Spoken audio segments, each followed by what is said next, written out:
Wow. Okay, let's get to it. So what are the 7 pillars? Like, where do you start? Yeah, so let's start with the first one.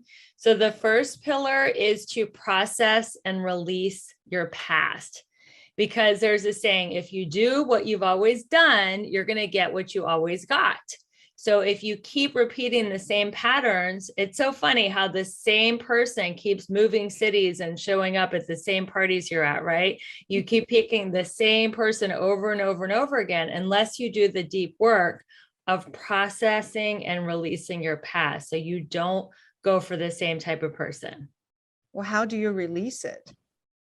That's a great question. You do a lot of forgiveness work around it, because if you're carrying a grudge or a resentment about an ex, then that person's energy is still alive in you. They're getting a free hotel room in your head, and the only way to let them go is to deeply forgive them and to really let them go. And even beyond forgiveness, when you get to apathy and empathy, when you really want them to have a great life, then you're truly over them.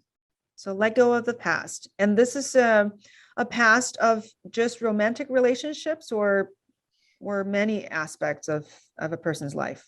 Well, if you're holding on to resentment, we're talking about manifesting your soulmate. But if there's any kind of resentment, it's best to forgive, process, and release, because you're going to take that energy with you into the next relationship.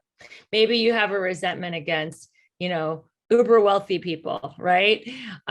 Deep down, you're like, oh, they don't work hard enough. They had a trust fund, they had everything handed to them.